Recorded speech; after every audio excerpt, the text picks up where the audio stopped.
un premier procès de sorcellerie, mais qui quelque part est une bonne introduction à la sorcellerie.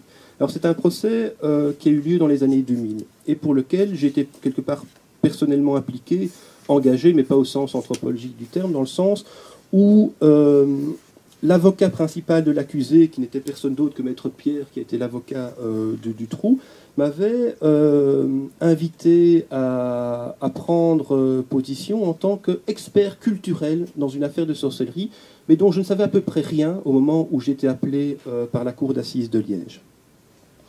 Et donc, c'est un procès qui est particulièrement intéressant parce qu'il illustre bien les conceptions différentes qu'ont, par exemple, les médias, les psys, ici je mettrai psychologues et psychiatres, les sciences sociales et la justice d'un même phénomène polymorphe qu'est la sorcellerie.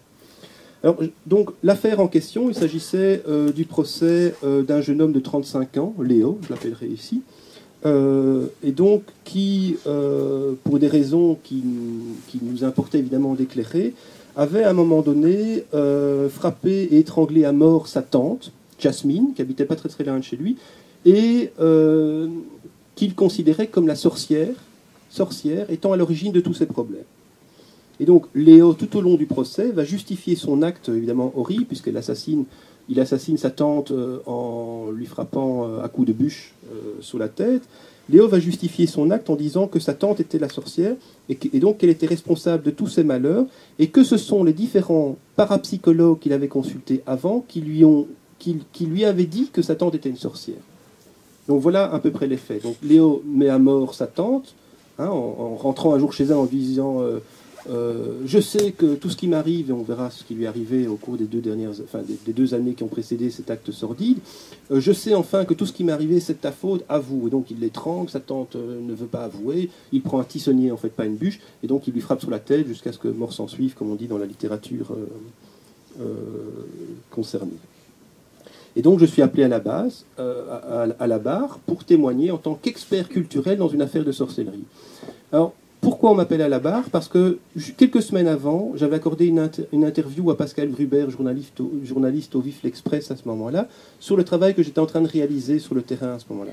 Et donc je parle très vaguement de la sorcellerie comme un dispositif thérapeutique de rattrapage. Et c'est d'ailleurs de cette manière que je continue à l'envisager, c'est-à-dire un dispositif thérapeutique qui intervient et qui est extrêmement efficace pour mettre fin à une situation pour laquelle tous les autres recours légitimes, conventionnels, sont inopérants, ne sont pas efficaces. Et donc, Léo avait lu cette interview, avait transmis l'article à Maître Pierre, qui m'appelle pour témoigner en tant qu'expert culturel. Alors ma position, évidemment, était ambiguë, parce qu'ici, il ne s'agissait plus de présenter mes travaux sur la sorcellerie, mais de donner une série d'éléments qui allaient jouer, quelque part, dans la manière dont Léo allait, dans le jugement qui allait être attribué à cette affaire. Et donc, ce n'était pas du tout évident pour moi de prendre la parole, mais les éléments que j'ai eus tout au long du procès auquel j'ai assisté, et en fait, je suis intervenu après que les différents parapsychologues que Léo avait consultés avant de commettre son crime, donc je ne sais plus où j'en suis dans ma phrase, mais donc je suis intervenu à la barre après que les différents parapsychologues aient été eux-mêmes, en fait, entendus. Merci. Et donc... je lis dans cet article que je publie que Pascal Gruber publie dans le Vif l'Express, que la particularité de la thérapie sorcellaire, donc, c'est d'attribuer une cause exogène, le mal vient d'ailleurs, de l'extérieur, il n'est pas en soi, comme pourrait être le cancer par exemple, une cause exogène et intentionnelle au malheur qui frappe l'ensorcelé. Intentionnelle, c'est-à-dire que le mal vient d'ailleurs, mais il vient d'une personne qui clairement a réalisé un rituel de sorcellerie pour ensorceler la personne. Alors, tout au long du procès, j'en arrive en fait au regard de la justice. Donc, je vous ai exposé les faits. Donc, je vous ai exposé les faits. Le regard de la justice. Quel a été le regard de son avocat, Maître Pierre? Tout au long du procès, Maître Pierre a invoqué des circonstances atténuantes à Léo, en raison, je cite, de la mentalité superstitieuse de Léo et du faible niveau d'intelligence de celui-ci, qui semble aller de pair dans les propos de Maître Pierre. Je le cite ici. Léo, c'est un garçon d'un autre monde. Cela n'apporterait rien qu'il reste à l'annexe psychiatrique de la prison. Il faut le remettre dans les bois le plus vite possible. C'est ce que Maître Pierre plaide, évidemment, lors du procès.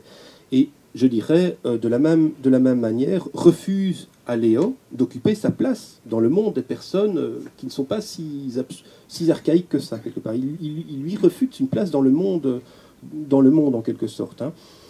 Dans la société en tous les cas, puisqu'il dit c'est une personne d'un autre âge, il faut le mettre dans les bois, ce qui est assez interpellant de la part d'un avocat. Alors que la Cour, à aucun moment, ne soutient la thèse qui est pourtant beaucoup plus plausible de l'incompétence et de l'abus de la situation par les voyants consultés, par les parapsychologues consultés. Thèse qui a été la mienne en tous les cas, comme je l'expliquerai tout à l'heure.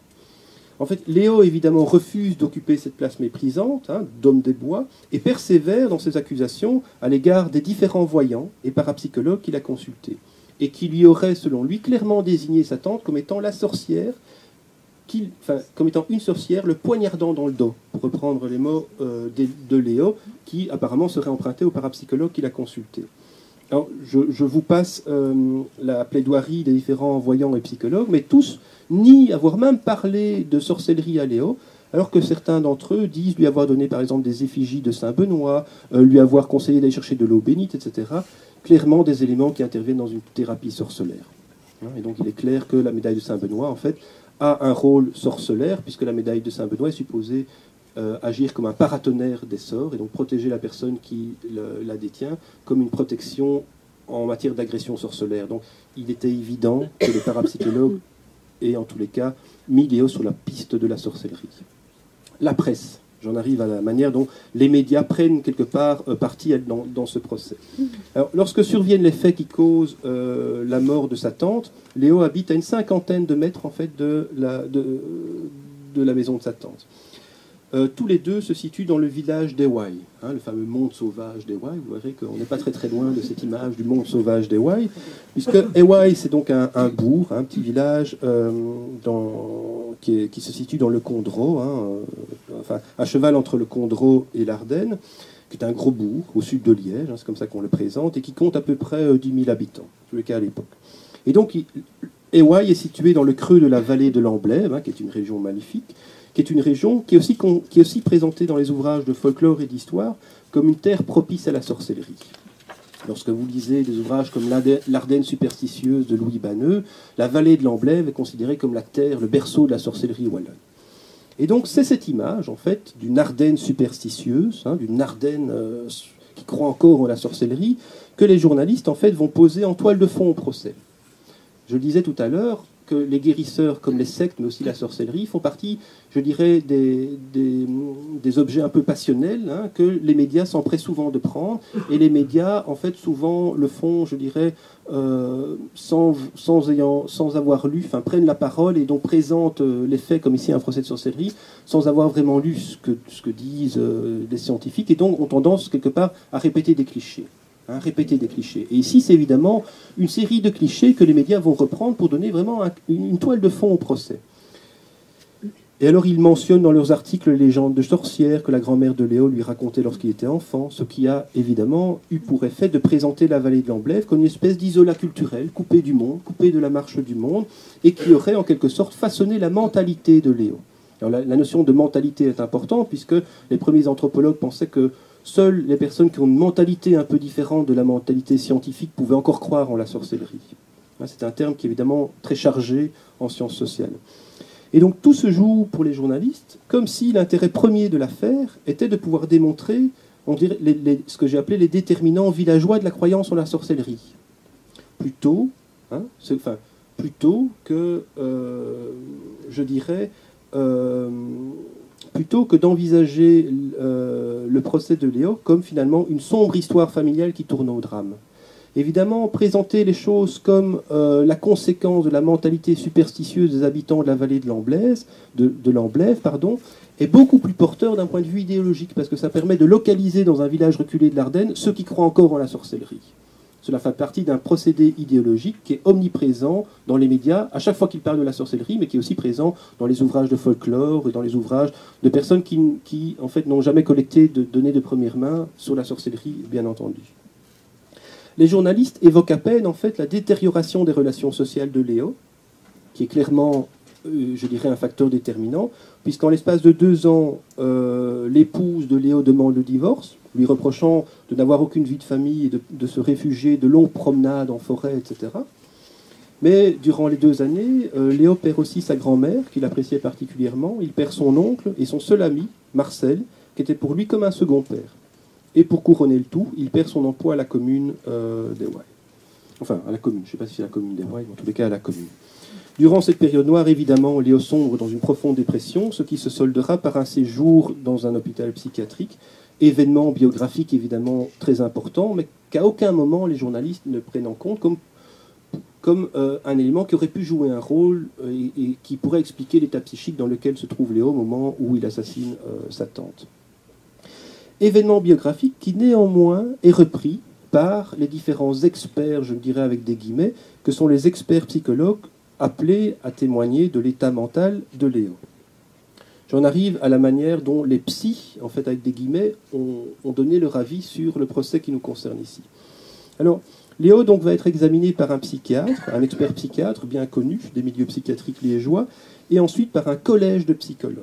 Alors tous, sans exception, vont invoquer une cause psycho-endogène pour expliquer l'acte de Léo. Ils vont tous dire que Léo, évidemment, était dans un état dépressif, mais que Léo était surtout quelqu'un qui témoignait d'une défaillance, donc je cite ici les rapports de ces experts, était quelqu'un qui manifestait une défaillance de la capacité de raisonnement. Autrement dit, un idiot, quoi, un sombre idiot. L'expert psychiatre présente Léo comme un homme crédule, doté d'un faible niveau d'intelligence et d'autocritique, aggravé par une atténuation de son discernement. Donc c'est toujours cette image de l'idiot, de l'imbécile que l'on présente lorsqu'il s'agit de parler de quelqu'un qui dit croire en son nom en la sorcellerie, en fait. Invariablement, dans tous les procès qui ont eu lieu depuis lors, et dans tous les procès qui ont été étudiés par des anthropologues et par des sociologues, ou par des psychologues, c'est toujours cette figure-là qui revient. On ne peut être qu'idiot, archaïque, imbécile, pour croire en la sorcellerie. Et donc négligent de la même manière toutes les études anthropologiques qui montrent que la sorcellerie remplit une fonction essentielle dans le fonctionnement de nos sociétés. Je cite ici le psychiatre qui a rencontré Léo, qui était amené à donner un avis d'expert. Sa croyance en l'existence de sorcières est sans doute l'élément initiateur, voire le moteur de ce qui s'est passé. Les faits se sont déroulés sur fond de dépression nerveuse. Malheureusement, Léo avait abandonné le traitement médical pour le remplacer par des voyants. Alors, le collège des experts psychologues vont donc dresser un portrait un peu méprisant de l'intéressé, et donc qui est entièrement structuré autour de la notion de conviction délirante et hallucinatoire, qui est un terme en fait qui relève de la psychiatrie des années 20 en fait. Pour eux, la croyance en la sorcellerie relèverait tout bonnement de l'arriération mentale. Léo est un arriéré mental, ignorant donc tout ce que l'on a écrit, les centaines de recherches qui ont été menées sur la sorcellerie en l'occurrence. Bien entendu, on ne demande pas ni aux médias ni aux psychologues de lire les anthropologues, mais au moins qu'ils en tiennent compte. Et enfin, voilà, c'est assez interpellant qu'encore aujourd'hui, on continue à véhiculer, je dirais, ces images très archaïques en fait de ceux qui croient encore en la sorcellerie. Alors que les études, que de nombreuses études en sciences cognitives, et ce sont les sciences cognitives qui nous permettent de comprendre aujourd'hui quels sont les ressorts naturels de la croyance en la sorcellerie. Il y a plusieurs articles et ouvrages qui sont parus ces dernières années et qui montrent clairement que l'esprit humain a une tendance naturelle à attribuer le malheur qui s'acharne à une cause exogène et intentionnelle. Donc, lorsque nous pensons que le malheur s'acharne sur nous, nous aurions, selon ces travaux en sciences cognitives, en psychologie cognitive, un penchant naturel à attribuer cet acharnement à autrui. Je synthétise ici évidemment de nombreux travaux. J'en arrive à mon interprétation. Donc pour moi, il était clair que toutes les interprétations de l'affaire ne tenaient pas la route, d'après les éléments mêmes dont on disposait au moment du procès. Selon moi, l'affaire Léo Fabrice était une merveilleuse illustration, je dirais, bien entendu, des effets dévastateurs de la perte et de la rupture des liens sociaux de Léo, et de ces liens qui soutiennent au sens propre comme au figuré certains individus fragilisés. Léo était clairement quelqu'un de fragilisé, peut-être de psychologiquement fragilisé, mais la rupture de tous ces liens sociaux, en fait, était, je pense, l'une des explications principales des actes commis. En outre, l'affaire illustre clairement, donc j'en arrive à vous parler du désenvoûtement à partir de maintenant, l'affaire illustre parfaitement, clairement, le scénario d'un désenvoûtement qui tourne mal, c'est-à-dire d'un désenvoûtement manqué, c'est-à-dire lorsque le désenvoûteur ou la désenvoûteuse ici manque d'expérience et s'y prend mal pour justement canaliser, pour réfréner la violence qu'il suscite chez son client, en identifiant clairement sa sorcière, hein, dans une personne de son entourage, et qui décide, lorsque cette violence n'est pas canalisée, qui décide de rendre la monnaie de sa pièce à cette personne que le thérapeute lui-même aide à identifier, hein, donc qu'il suscite le consultant à rendre la monnaie de sa pièce par des procédés qui ici n'ont rien de symbolique, comme c'est le cas dans la cure de désenvoûtement. Tout se joue dans un désenvoûtement, dans la capacité qu'a le thérapeute ou la désenvoûteuse à canaliser cette violence qu'il suscite immanquablement lorsqu'on vous dit que tous vos malheurs sont la cause de quelqu'un que vous connaissez bien et que vous côtoyez au jour le jour. Si la désenvoûteuse ne canalise pas cette violence, il y a de fortes chances que la personne aille régler ses comptes avec la voisine ou avec sa tante ou avec sa belle-mère. Et c'est cette énergie-là qui constitue le moteur, en fait, le ressort thérapeutique du désenvoûtement. Mais qu'il faut canaliser, bien entendu. Et qu'il ne faut pas susciter de manière brute. Sinon, les gens s'en prennent aux mains ou les gens prennent leur fusil et vont, bien entendu, tuer leurs sorciers. Puisque ces personnes qui consultent une désenvoûteuse sont des personnes qui sont prises dans une succession de malheurs, mais de malheurs graves. Hein, ce sont des décès, ce sont des maladies graves des enfants, ce sont des accidents graves, etc. Alors, pour moi, cette analyse est directement inspirée des travaux de l'ethnologie française des sorts et des travaux de Jeanne Fabre-Setta, qui ont permis de mettre en évidence le dispositif sorcellaire, dont je vais vous parler dès à présent.